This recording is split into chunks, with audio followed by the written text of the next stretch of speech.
नमस्कार, सुस्वागतम, वेलकम, अभिनंदन। मैं हूं आपके साथ आपकी अपनी होसन दोस्त डॉक्टर वायरा की। मतलब पहला दिन हो किसी महीने का, मार्च 1 शनिवार की बात कर रही हूँ। कर्मों के दिन से शनिवार से वो दिन शुरू और फागुन की दूज हो तो ओए होए ओए होए ओए होए ओए 1 मार्च शनिवार का दिन, फागुन की दूज ओए होए। जैसा कि नाम से ही आपको क्लिक हो रहा है कि इसका कनेक्शन फूलों से है। ये कनेक्शन भी तो कोई ऐसा वैसा कनेक्शन नहीं है, ये खुद होली की रसिया यानी कि हमारे कन्हैया जी का कनेक्शन है। इस दिन उनके साथ फूलों से होली खेली की शुरुआत की जाती है। तभी तो हर साल मथुरा समेत पूरे व्रज में फागुन दूज का पर्व बड़ी धूमधाम से मनाया जाता है। क्या आपको पता है, अब ये पर्व विदेशों में भी मनाया जाता है। आप कह सकते हैं कि फागुन की दूज का मुख्य उद्देश्य होली की घोषणा करना है। और फिर बनता है ना, इतना तो आपका और मेरे घर में रहते हुए भी बनता है। 14 मार्च की होली है और 1 मार्च से अगर हमने होली खेलनी शुरू नहीं करी तो फिर हमने क्या किया? थोड़ा तो अपने अंदर बचपन में अपने बच्चे को जगा लीजिए। भगवान कृष्ण की भक्ति की शुरुआत हो रही है, रंगों की शुरुआत हो रही है। मैं तो पर्सनली ये मानती हूँ कि होली पर जितने रंग आप अपने चेहरे पर लगाते हैं उतना ही खूबसूरत आपका वर्ष जाता है। तो रेडी है ना आप इस बार होली खेलने के लिए? कोई रंग ना हो जो आपके चेहरे पर ना हो। ये पर्व भगवान कृष्ण और राधा रानी को समर्पित है। कहते हैं कि ये दिन ऐसा अनसूचा मुहूर्त है, यानी कि जब आप कोई भी काम कर सकते हैं, जैसे गृह प्रवेश, जैसे मुंडन, जैसे वाहन, जैसे घर लेना, जैसे गाड़ी लेना, जैसे किसी भी शुभ मुहूर्त की शुरुआत। और किसी को प्यार करते हैं तो रंग लगाकर उसे अपने प्यार का इजहार भी कर सकते हैं। भगवान को साक्षी मानकर आप मंदिर में शादी भी कर सकते हैं। बहुत खूबसूरत दिन होता है ये। अब आप लोग सोच रहे होंगे कि हम इस दिन कैसे फायदा उठाएं इस दिन का, तो ये सब मैं हूं ना बताने के लिए। आप चिंता मत कीजिए, आपको सब बताऊंगी। बस आप इस कार्यक्रम को, इस चैनल को लाइक, सब्सक्राइब और शेयर कर लीजिए और ब्रह्म मुहूर्त में उठ जाइए। इस मुहूर्त का लाभ उठाइए और लाभ उठाकर पूजा पाठ करिए। सबसे पहले ये जान लीजिए कि फागुन दूज कब मनाई जा रही है और ये त्योहार कैसे मनाना है। हर साल फागुन महीने की शुक्ल पक्ष की द्वितीय तिथि पर फागुन दूज को पर्व को हम मनाते हैं और ये सीधा कृष्ण और राधा से जुड़ा हुआ है। कहते हैं शुक्ल पक्ष की द्वितीय तिथि की शुरुआत 1 मार्च रात में 1:03 पर हो रही है, ठीक है, और ये समापन 2 मार्च को रात 12 बजे हो रही है। तो हम इसे 1 मार्च को ही मनाएंगे। ऐसा भी माना जाता है कि ये तिथि बहुत खूबसूरत है। आपको 1 मार्च और 2 मार्च दोनों ही दिन जो है ये तिथि मिलेगी। तो कई बार आपको सुनना होगा, मैम क्या करें, दूज 1 को भी बना रहा है, कोई 2 को भी बना रहा है। तो 2 मिनट का उपाय जिंदगी बदल जाएगी। मैं आपको बता दूंगी कि आप दूज कब बनाएं, लेकिन मेरे हिसाब से अभी तक जो मैंने पंचांग देखा है, हमें 1 मार्च शनिवार वाले दिन दूज का जो है मुहूर्त बनाना है। पूजा का मुहूर्त बहुत खूबसूरत आ रहा है। सुबह 5 बजे से ब्रह्म मुहूर्त में उठकर पूजा कीजिए। और मैं तो 4 बजे उठ जाती हूँ। अगर आप 4 बजे कर सकते हैं तो 4 बजे कीजिए, उससे बेहतर कुछ है ही नहीं। और भगवान की कृपा आप पर सदैव बनेगी। इस पूजा को गोधूली बेला में शाम को 6:18 से भी किया जा सकता है। निशांत मुहूर्त की अगर बात की जाए तो रात्रि 12:08 से लेकर सुबह तक है। अब मैं आपको बता दूं पूजा कैसे करनी है। पहले तो ये जान लीजिए कि इस दिन आपको पूजा करने में क्या करना होता है, क्योंकि आमतौर पर यह त्योहार व्रज में क्षेत्र में मनाया जाता है। इस दिन रंग बिखेरे जाते हैं, सुगंधित फूल श्री कृष्ण भगवान और राधा रानी को अर्पित किए जाते हैं। वैवाहिक जीवन में प्रेम बढ़ता है। आपके अपने सुयोग्य जीवन साथी की कामना पूर्ण होती है। जो कुंवारी लड़के लड़कियां, उन्हें कृष्ण और राधा के साथ आज होली जरूर खेलनी चाहिए और उन्हें व्रत रखना चाहिए। राधा रानी श्री कृष्ण को सच्चे प्रेम के प्रतीक हैं। कहते हैं फुलेरा दूज पर उनकी पूजा करने से दाम्पत्य जीवन तो मजबूत होता है और प्रेम के अंदर भाव भी आपके जगते हैं। आज आपको राधा रानी को श्रृंगार का सभी सामान अर्पण करना चाहिए और कृष्ण जी को बांसुरी अर्पण जरूर करनी चाहिए।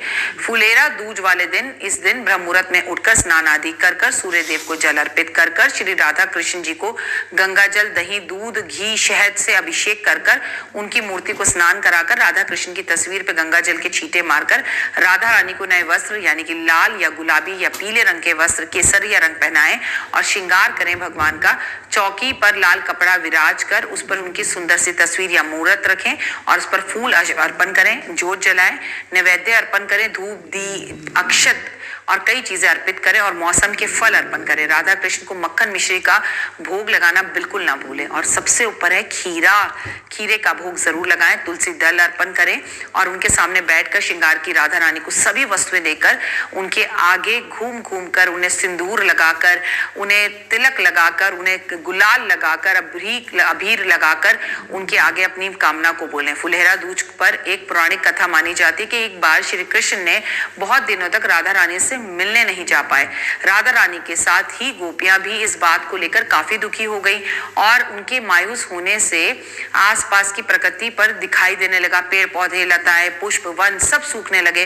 प्रकृति भी नाराज हो गई कि श्री कृष्ण भगवान राधा रानी के इस हाल को समझ क्यों नहीं पा रहे, नजरअंदाज क्यों कर रहे हैं। इसके बाद सब बरसाना पहुंचे और राधा रानी से मिले। इससे राधा रानी प्रसन्न हो गई और चारों तरफ हरियाली छा गई और श्री कृष्ण ने एक फूल तोड़ा और राधा रानी की ओर फेंक दिया। इसके बाद राधा रानी कृष्ण फूल तोड़कर एक दूसरे पर फेंकने लगे, फिर गोपियां भी एक दूसरे पर फूल फेंकने लगी। इस तरह से फुलहेरा दूज की शुरुआत हुई और ये दिन फागुन मास के शुक्ल पक्ष की जो द्वितीय तिथि है उस दिन मनाया जाता है। इस दिन फागुन दूज के नाम से, इसे फुलहेरा दूज के नाम से जाना जाता है। इस दिन राधा जी ने कृष्ण जी के साथ और कृष्ण जी ने राधा जी के साथ होली खेली थी। अब बात आपकी मेरी, हमें भी अपने बच्चों के साथ, अपने पार्टनर के साथ, अपनी माँ के साथ, अपनी सासू माँ के साथ इस दिन होली जरूर खेलनी चाहिए। व्रज में इस दिन अलग ही रौनक होती है। कृष्ण के मंदिरों को फुलहेरा दूज पर कई तरह के कार्यक्रम और उत्सवों से सजाया जाता है, प्रस्तुत किए जाते हैं। बच्चे नृत्य करते हैं, दूर दूर से श्रद्धालु आते हैं और भगवान की सफेद पोशाक से उन्हें सजाकर उन पे लताएं, मंडप लगाए जाते हैं, गुलाल रंग उनके ऊपर जो है वो अर्पण किया जाता है और एक भी चीज इधर से उधर नहीं होती। सब एक दूसरे के साथ मन पक्का कर होली खेलते हैं, वो भी फूलों वाली होली। इस दिन कहते हैं आप कोई भी उपाय कर लें, आपके हर उपाय पूर्ण होते हैं और खासकर अगर आप किसी से प्यार करते हैं और आपका विवाह नहीं हो पा रहा तो इस दिन राधा कृष्ण के मंदिर में जाकर एक दूसरे को फूल माला पहना दीजिए और राधा कृष्ण से कामना कीजिए कि हमारे विवाह में आ रही, जीवन में आ रही दिक्कतें दूर हों और हमारी शादीशुदा जिंदगी बहुत अच्छी चले। बेहद ही शुभ आपको फल मिलते हैं। देखिए, सुनने में बड़ा आसान लगता है कि आप अपने जिसे प्रेम करते हैं, प्रेमी से कोई भी बाधा आ रही है तो राधा कृष्ण के अपार प्रेम के दर्शन कीजिए और एक दूसरे को फूल अर्पण करिए तो आपकी शादी हो जाएगी।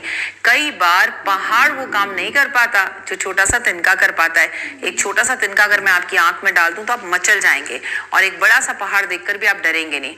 तो अगर विवाह में खटपट हो रही है तो इस दिन जीवन साथी के साथ राधा कृष्ण के मंदिर में जाकर उनकी आरती करें और उनके दर्शन करें और सबसे बड़ी बात यह है कि उन्हें फूल अर्पण जरूर करें। फुलहेरा दूज पर आप पति पत्नी को और पति पत्नी को गिफ्ट के तौर पर सिर्फ फूल ही गिफ्ट करें तो आप दोनों का तालमेल बहुत अच्छा हो जाएगा। अगर आपकी कुंडली के अंदर शुक्र खराब है, लग्जरी अच्छी नहीं हो पा रही है और आप चाहते हैं आपको बहुत पैसा मिले, बहुत नेम फेम हो, लग्जरी मिले, तो श्री कृष्ण भगवान को कुमुद और पलाश के फूल बेहद पसंद है, वो अर्पण करिए। इसका जिक्र महाभारत में भी मिलता है। कृष्ण जी को कुमुद और पलाश के फूल अर्पण करने से धन की प्राप्ति होती है। अगर आपकी कुंडली में चंद्रमा वीक है तो आज दिन आपको अपनी माता के पैरों में फूल अर्पण जरूर करने चाहिए और माँ आपको अपने हाथों से चावल की खीर बनाकर राधा कृष्ण को भोग लगाकर अगर खिलाए, जैसे माँ यशोदा अपने लल्ला को खिलाती थी, तो आपका अपने आप चंद्रमा जो है वो मजबूत हो जाएगा। अगर आपका अक्सर शनि की वजह से चोटें लगती रहती हैं, कोर्ट कचहरी में केस हैं, तो भगवान विष्णु को प्रसन्न करने के लिए आज आपको उन्हें बांसुरी अर्पण करनी चाहिए और कृष्ण जी के मंदिर में जाकर गाय के घी का दिया जलाना चाहिए। ऑटोमेटिकली ही आपका शनि अच्छा हो जाएगा। अगर लव मैरिज में किसी भी वजह से परेशानियां आ रही हैं तो फुलहेरा दूज पर श्री कृष्ण और राधा को पीले फूल अर्पण करिए और साथ साथ नृत्य करिए वहां जाकर। अगर पति पत्नी में बेवजह बहस होती है, लड़ाई झगड़ा होता है, तो फुलहेरा दूज पर राधा रानी और कृष्ण की विवध पूजा करें और मिश्री उन्हें भोग लगाकर पति पत्नी स्वयं इस मिश्री और मक्खन को खाएं तो आपके जीवन में आ रही अड़चनें दूर हो जाएंगी। फुलहेरा दूज पर राधा रानी को 16 श्रृंगार अर्पण करने से आपको अखंड सौभाग्यवती होने का वरदान मिलता है। अगर किसी कारणवश से आपका रिश्ता टूट गया है और आप उस रिश्ते को वापस जोड़ना चाहते हैं तो आज राधा रानी को एक पीली चुन्नी अर्पण करें और फिर वो चुन्नी उतार कर अपने घर ले आए और उसे ओढ़ना शुरू करें। कितना भी रिश्ता आपसे दूर हो गया हो, वो लौट कर आपके जीवन में वापस आता है। अगर आप मन से किसी को जीवन साथी चुन चुके हैं और विवाह में आ रही है परेशानी, तो एक साफ कागज पर केसर से उसका नाम लिखकर उसे राधा रानी के चरणों में अर्पण कर आ जाओ। तेरा तुझको अर्पण क्या लागे मेरा, मैं इससे प्यार करती हूँ या करता हूँ और शादी करना चाहता हूँ। अगर आप लव पार्टनर से शादी करना चाहते हैं और परेशानी का सामना आ रहा है तो फुलहरा दूज पर भोजपत्र के पर पीले रंग के चंदन से प्रेमी का नाम लिखकर भोजपत्र को अपने हाथ से 21 बार राधा कृष्ण का स्तोत्र पढ़कर श्री राधा जी के चरणों में छोड़कर आ जाइए। लव पार्टनर से आपकी जल्दी विवाह हो जाएगा और वो लौटकर आपकी जिंदगी में आएगा। अगर आपके बनते बनते काम रह जाते हैं तो आप किसी भी दिन जो है फुलहरा दूज से शुरू करें और 41 दिन तक गेंदे की फूलों की माला राधा कृष्ण को अर्पण करना शुरू करें। आपके सारे काम बन जाएंगे। आज के दिन नन्हे मुन्ने जितने भी बच्चे हैं, अगर आप चाहते हैं आपका जीवन खुशियों भरा हो तो उन्हें आज टॉफियां चॉकलेट जरूर बांटें। अगर आपके यहाँ पे संतान नहीं है, आप चाहते हैं आपके घर में किलकारी गूंजे, तो फुलहरा दूज वाले दिन पति पत्नी दोनों मिलकर राधा कृष्ण को इत्र लगाएं।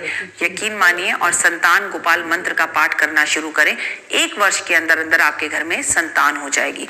अगर घर का माहौल अच्छा नहीं है, कलह बना रहता है, तो फुलहरा दूज वाले दिन आपको राधा कृष्ण को गुलाल के अंदर अबरक मिलाकर अर्पण करना चाहिए और फिर वो गुलाल उनके चरणों से लाकर अपने घर में छिड़क देना चाहिए। आपके संबंध भी अच्छे होंगे और आपकी मैरिड लाइफ अच्छी हो जाएगी, यानी कि प्रेम बढ़ने लगेगा, संबंधों में मिठास आ जाएगी और लड़ाई झगड़ा खत्म हो जाएगा।